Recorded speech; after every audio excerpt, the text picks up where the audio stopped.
আসসালামু আলাইকুম। আমি নাইম বরাবর মতো ইতালি ভ্যানিশর থেকে। কেমন আছেন সবাই? আগের দিন আমি একটা বেকার ভাতার বিষয় নিয়ে ভিডিও দিয়েছিলাম। সেখানে আহসানুল মাহবুব ভাই একটা প্রশ্ন করেছেন। সেই প্রশ্নের উত্তরটা নিয়ে আজকের ভিডিওটা। আহসানুল মাহবুব ভাই প্রশ্ন করেছেন, বেকার ভাতার আবেদন করে দেশে যাওয়া নিয়ে কোনো সমস্যা হবে কিনা জানালে উপকৃত হব। আসসালামু আলাইকুম ভাই। সো প্রথমে আগে জানতে হবে আসলে বেকার ভাতার পরে যে প্রসিডিউরগুলো আছে বা বেকার ভাতা কী কারণে দেয়, সেটার উপরে আপনার প্রশ্নের উত্তরগুলো আপনি পেয়ে যাবেন। বেকার ভাতা আবেদন করার পরে যেটা প্রসিডিউরগুলো আসে সাধারণত এখন বর্তমানে, সেটা হচ্ছে সিজ করার জন্য 15 দিনের ভিতরে যেটা রেজিস্ট্রেশন করতে হয়। সেটা রেজিস্ট্রেশন করার সময় যখন আমরা করি তখন হচ্ছে আপনার মোবাইল নাম্বার এবং আপনার জিমেইলে ওটিপি যায়। দুইটাতে কিন্তু মোবাইলেও যাবে, আবার জিমেইলেও যাবে। সো সেই ওটিপিটা যখন দিবেন তখনই আমরা সিজটা কমপ্লিট করে দিতে পারি অনলাইনে, বা সহজ ভাষায় বলে সিভি ইনকোয়ারি করা, একটা সার্ভিস অ্যাক্টিভ করা যে আপনি কাজ খুঁজতেছেন। সো এটা করে যে করার পরে কি দেশে যাওয়া যাবে, এই প্রশ্নটা অনেকে করেন।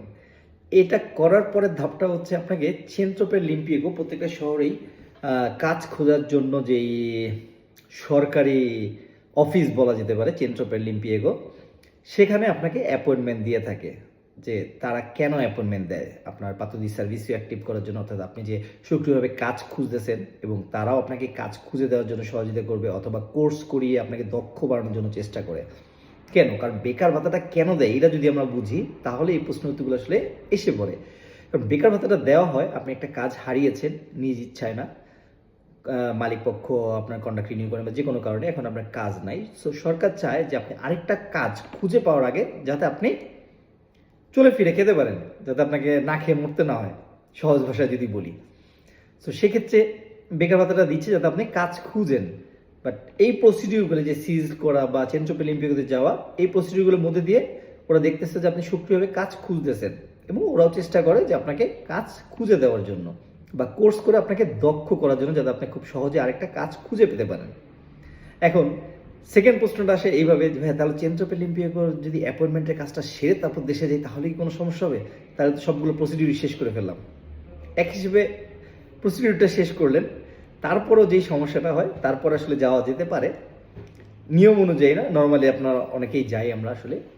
সো যাওয়ার পরেও অনেক সময় চেন্ট্রোপেল লিম্পিয়াগো থেকে আপনাকে ফোন দিতে পারে বা মেসেজ দিতে পারে যে কোনো কোর্সে ভর্তি হওয়ার জন্য, কোনো কোর্স চালু হচ্ছে সেটাতে আপনাকে শুরু করানোর জন্য। হয়েছে আসলে অনেকের ক্ষেত্রেই যে দেখে সবগুলো প্রসিডিউর শেষ করে দেশে যাওয়ার পরও তাকে চাকরি ইন্টারভিউর জন্য কল করা হয়েছে অ্যাপয়েন্টমেন্ট দিয়ে যে অমুক তারিখে আপনার একটা কাজে ইন্টারভিউ রয়েছে। সো এখন পুরো জিনিসটার সারমর্ম হচ্ছে এইটাই যে দেশে তো আপনি যে কোনো সময় চাইলেই যেতে পারেন আবেদন করে, কিন্তু এই প্রসিডিউরগুলো মেনটেন না করলে আসলে কি হতে পারে, এই প্রসিডিউরগুলো না মানলে নিয়ম অনুযায়ী চাইলে আপনার বেকার ভাতাটির পাগামেন্ট যেটা পেমেন্টটা তারা স্টপ করে বা ব্লক করে রাখতে পারে। অথবা অনেকের ক্ষেত্রে যেটা হয়েছে 1/4 টাকা কেটে রাখার চিঠি এসেছে, আবার কারো কারো ক্ষেত্রে কিছুই হয় নাই। ঠিক আছে, তবে কারো কিছু না হওয়ার পরিমাণটা খুবই কম। এটা কি আমি বলবো ভাগ্যের কারণে তারা হয়তো বা কোনোভাবে পার পেয়ে গেছে, যার ফলে কোনো কিছু মানে তার সব কিছুই চালু ছিল দেশে যাওয়ার পরেও, কোনো প্রসিডিউর মেনটেন না করার পরেও। তবে বেশিরভাগ ক্ষেত্রে আপনার নিয়মটা যেটা সেটা হচ্ছে চাইলে তারা আপনার পেমেন্টটা বন্ধ করে দিতে পারে। এবং অ্যাপয়েন্টমেন্টের দিন হাজির না হয়ে অনেক সময় অনেকে যেটা করে যে পরবর্তীতে দেশে থেকে এসে যোগাযোগ করে পেমেন্টটা চালু করার জন্য। সেই ক্ষেত্রে প্রায় সময় এখন দেখা যায় সেটা হচ্ছে আপনার পাসপোর্টটা নিয়ে যেতে বলে তখন।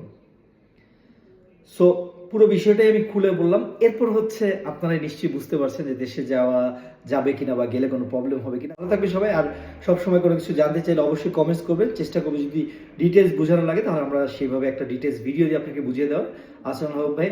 আহসানুল মাহবুব ভাই আপনাকে অসংখ্য ধন্যবাদ প্রশ্নটি করার জন্য। আপনার কারণে এই ভিডিওটা করাতে আরও অনেক মানুষই হয়তো বা তথ্যগুলো জানতে পারলো। আর অবশ্যই কাপ পাত্রাদি শুভ পেজটাকে ফলো দিয়ে রাখবেন সবাই। ভালো থাকবেন সবাই। আসসালামু আলাইকুম।